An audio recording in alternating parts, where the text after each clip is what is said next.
What the business is, YouTube? Hey, this your boy Clarence over here at Pursuit of Freedom. We'll bring to you a different type of video today. Being that this week, from the 19th to the 23rd, has been my first week of August ever being able to trade or even play practice, because this is paper trading practice. You see TC2000 is the software, but this has been the first week in my almost 3 year market journey of being able to even practice or trade the afternoon. And the reason why I'm going, oh man, I don't like this instrument. Let's see what's next up here. What are you downloading? Oh man. Oh man. What's next? Okay, that'll work. We'll bite down. I gotta get that one off my list. Sound like somebody made that in their car or something. Okay. But yeah, so today for the first time I really as the instrumental gonna put out there, I really bit down into just trying to practice, right? Practice makes perfect.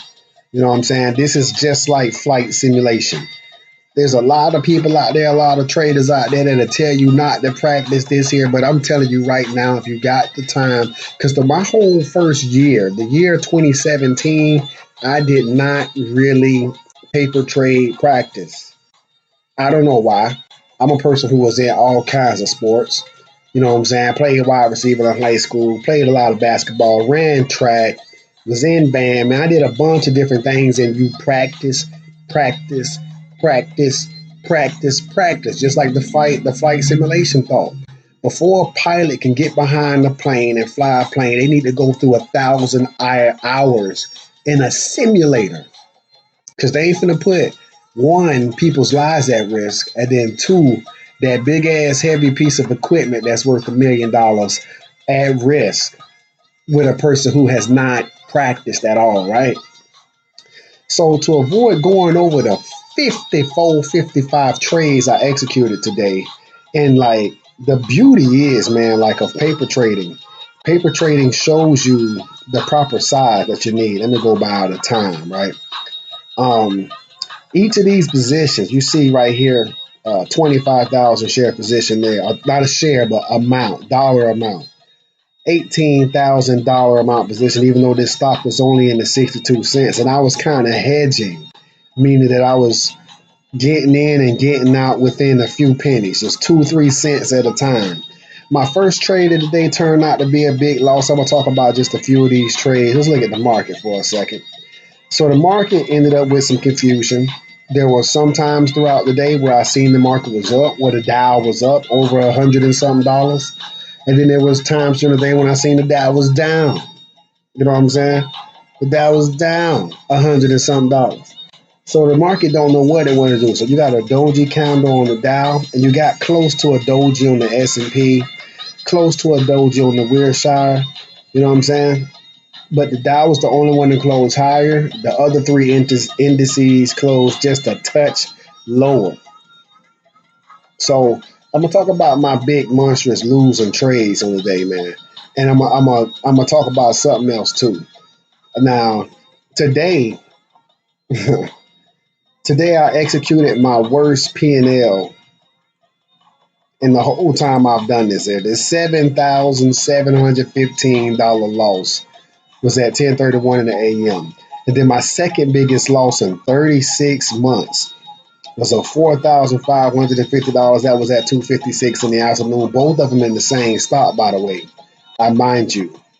And I'm doing this video because I usually don't do this. I honestly haven't been paper trading that much at all the last several months, and I'll show you why I haven't been doing that neither. Let's squeeze that back out. Let's look at the S&P or the Wilshire gets you 5,000 companies.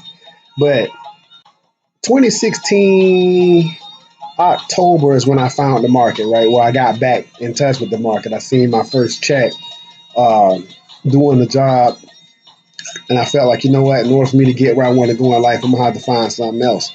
Went back to the stock market. But my original knowledge in the stock market was just the slow, long term holding, which works. It actually does work, but you need bigger dollars for that to really work. You know what I'm saying? Uh, but anyway, so October, I mean, looking at the market, how the market was 2016, 2017, up until 2018, this thing didn't have big peaks and valleys. But starting in 2018, all the way through 2019, it's looking like the last 2 years, you just got these ups and downs, downs and ups and downs and ups and downs and ups. I think this was around the time when Trump tariff bullshit took off. So with the bullshit took off, the market has been bullshitting, and that just is what that is. Uh, but okay, so I'm not gonna go through all of these here trades today. Oh, that's 36 months. Let's look at today. But my first one, this is the daily chart in the middle. This is my 2,400 stocks to the right. The daily chart is what we need to look at. 1 minute candles. So my first buy, trying to cut this down some because the first time I did this video was 40 something minutes long. So I'm just doing a shortened version. I'm not going to go over every single trade like I did in the first one, or I'm not going to post that one. But I took a buy up here hoping that this stock would break and push above the higher day. Well, not the higher day. Actually, what I did is I bought it at 252 with 10,000 shares. That was a $25,000 position. I failed to sell it up here because I wasn't thinking I was going to need or I was going to have to hedge. Hedging means, you're just taking a few pennies profit on a large position and you're getting out, getting in again and getting out, just in and out, constant in and out, small position or small movement in the stock and locking in small gain after small gain. But this first one was a big loss. I took a 252 down to 230, $2,200 loss. And then I started hedging. I was like, okay, so we beneath the volume weighted average price, which is this yellow line, which is the reason why I was like, I got to get out. Look at how the bulls was just this little stair step, another stair step, another stair step, an even smaller stair step, and then the bears jump out the window. Stair step, bears jump out the window again. Stair step, bears jump out the window again. And that's a trend that beat me down today. But this is just practice. So, I mean, it ain't no worries. And luckily, I still managed to come out with a gain. I can't tell you how that happened. Well, actually, I'm going to show you how that happened briefly, as brief as I can do it, right? So I'm taking these hedging type trades. And I'm not trying to recommend if you trade like this, especially if your account is small. But if you got some money, you know what I mean? Like this is the year started out at $100,000. But if you take some bigger positions, 20,000 shares, $20,000 position at a $2 stop, a few pennies, every penny at $20,000 is worth 200 bones. $200 a day will keep the job away, right?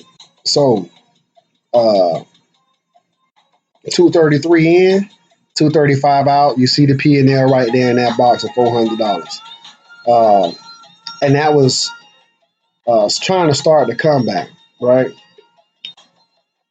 But that trade actually is down here somewhere on CTX. Okay, so that $400 trade was down here.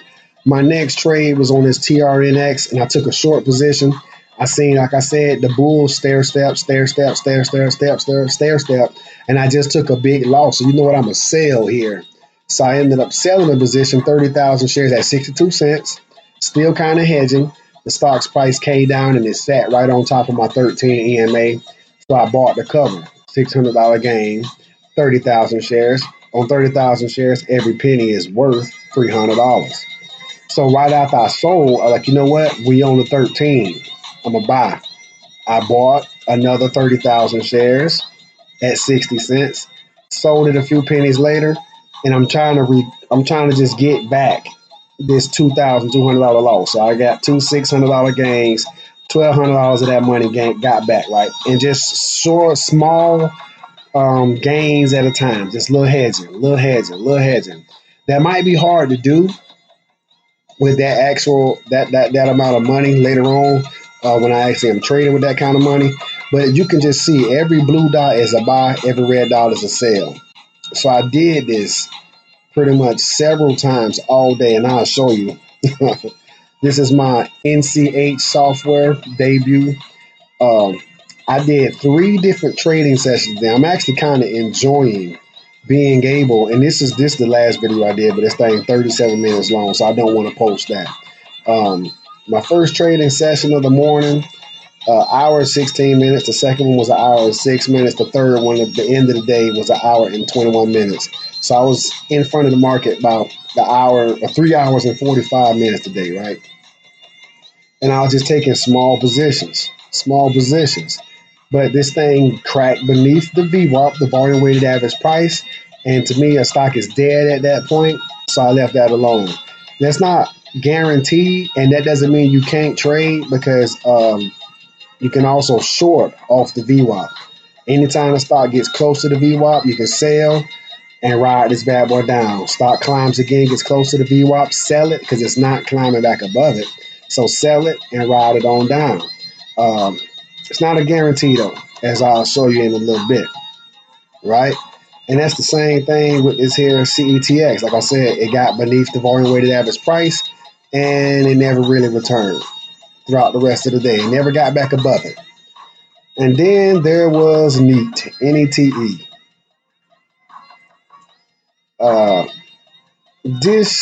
This one stock, I probably executed about 44, 45, at a minimum 40 trades throughout the entire day in this stock. And I don't want to go over each and every one because I'll be here for another 40 minutes. But like I said earlier, hedging type trading, I see that they had a volatility hold, meaning that it jumped 10% in like 5 minutes. And then it had a 10-minute hold. So I seen it pulling back, but shooting higher before the pullback. Got right there to the 13 EMA. I squeezed in a little bit on that. Got to the 13, not the 13, but the 9 EMA. So I decided to buy here after this dip, and then sold. Bought again, sold, just small position or getting out with a few pennies gain. So I bought 5,000 shares at 423, sold at 5,000 shares at 438, $750 gain. And that was kind of the motto, especially in this Trumponomics market, which I don't understand it. So I'm not looking for big, massive runs because the 2016, 2017 market, that's dead. We're looking at a completely different market right now. So I was taking just small gains at a time, hedging. Oh, but what I do want to point out, man, is that somewhere here I got fat fingered and I kind of screwed myself because that big loss, my biggest loss of the day was an accident. As you can see, I was making one entry and one sale, one entry, one sale, one entry, one sale. Somehow I ended up making 2 entries before making a sale. And they both were 7,000 shares.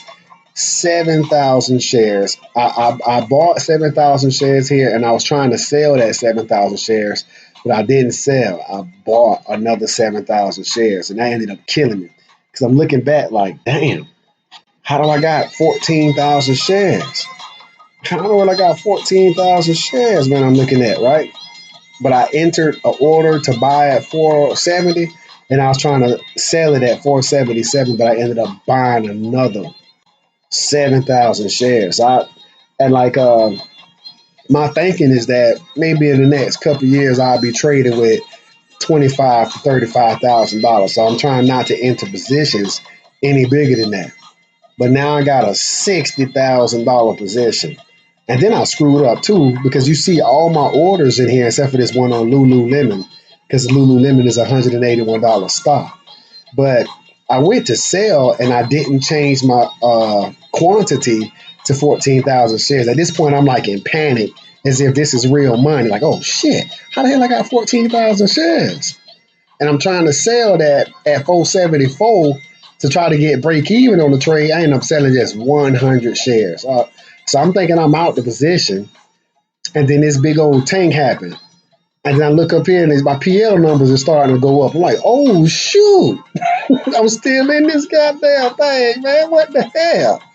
So I'm down $7,700, man. I was so frustrated too. And I even tried to cheat. I was like, man, shit, let me see what I can do. So I go up here to this here trading, and I was like, man, I'm gonna just cancel it. So I clicked on the cancel order to see if they just let me cancel the position, but it wouldn't let me cancel it.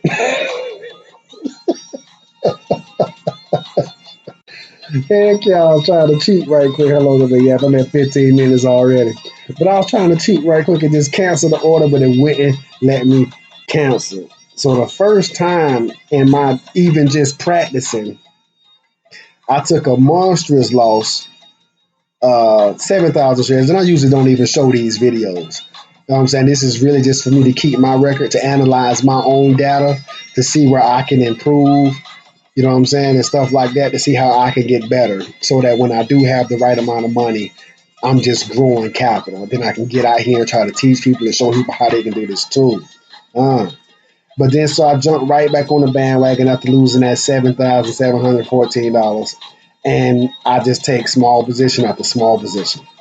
Small position after small position. You see, I'm selling like 2 pennies later, 1 penny later. But the thing is, I'm taking 7,000, 5,000 share position. The amount is 20 something thousand each and every time. Each and every time. 20,000, 20,000, 18,000 here on this Lululemon, and then end up just getting out of that. I tried to short Lululemon because the whole market was pulling back at that time. So I was like, man, I'm gonna go to the higher names and see if I can get some of this here big ass loss back. But I ended up just sticking it out. And hey, check this out. But this time there wasn't a mistake at 256, right? So 1045, this 1045 trade here, this is my last trade before I went and got me something to eat. I've been eating at home a lot lately, so I went and got me something to eat. I took a break. I took a lunch break. I get back to the market, and I was so pissed off too. Because you see, the higher day at that time was 497. I made my last trade at 1045, took a break, come back. You see, I'm making my next trade here at 1225. The market had done climbed. So even if I would have held the mistaken darn 14,000 shares, if I would have held it, I would have had to also get back. So it still would have made a big difference. But I could have sold it up here at 465 instead of selling it at 418 and shit. But anyway, so the stock had to push way higher, and I missed all of this. I missed all of this 30% run up while I was at lunch from 1045 to about 1225, right? But when I got home, I'm like, man, let me look, because I was down like $4,000 at that point. So I started hedging again immediately, just taking little small positions, and that was my last little game right there. Was it this one? Wait a second. Nope, 2 in the afternoon. Like I said, the Bulls take the stairs, little small stair step, and I completely missed this. I don't know what I was doing between 1:20 and 2:30 something. Like another hour, I just got away from the stock. So I was like, man, okay, I'm gonna just stop. But then I peeked at it again, and I ended up buying here, just taking these little small gains there, and I'm buying here at 247, 7,000 shares, and then the damn thing jumped out the window and just collapsed. It had a volatility hold here. Also had a volatility hold there, man. This stock was heavy volatile today. They got like a $13 billion deal getting into real estate. So that was the reason why they had been jumping. But to go ahead and make the story short, I'll try to shorten the story some, because this thing is already pretty long. 20 minutes in, so at least that's shorter than 40 minutes, right? two big monstrous losses. And what I wanted to do, or what I ended up doing, was I added up all of those losses, right? And then I took what I made on the day, which was only 1080. I'll do it again right quick. Right? So my first loss, you can see them right there pretty much. 7715 plus 4550 plus 22. Nope. 200 plus 560 plus 400 plus 350 plus 140. $15,915 lost on the day. But I just traded and traded and traded. I mean, because once you over the PDT rule, once you over $25,000, you can trade all day. And like the incredible part to me is that I still closed with a gain of $1,080. But the problem is like, okay, so I took what I lost, and then you go plus 1080, right? To show you how much I had to gain in order to be up 1080. So I made 16,995 today, and all of these freaking green trades after green trade after green trade after green trade, trying to climb out of this hole I dug for myself. So that could have been a $30,000 day without the $15,000 in losses. Could have been a $30,000 day, and most of it in just one stop. This is why day trading and being over the PDT rule is the next destination for me. Get over the PDT and day trade. I can trade all day if I choose, right? $30,000 day. Man. Whew. But it was a long journey to climb out that hole. It is what it is. But and that's all you want to do. At the end of the day, if you come out green, vice versa coming out red, you're profitable. That's how I see it. It's all sorts of mistakes I made in here, and I'm gonna go over all 3 hours of video. Probably not. If I'm not gonna be just the one night, but over the next few nights, I'm gonna go over all 3 hours of today's video and see where I can make some corrections. Hey, it's like Michael Jordan at the free throw line, or Michael Jordan at the 3-point line, or Steph Curry at the 3-point line, taking shot after shot. Practice makes perfect. Hey, you know what it is. It's soda free.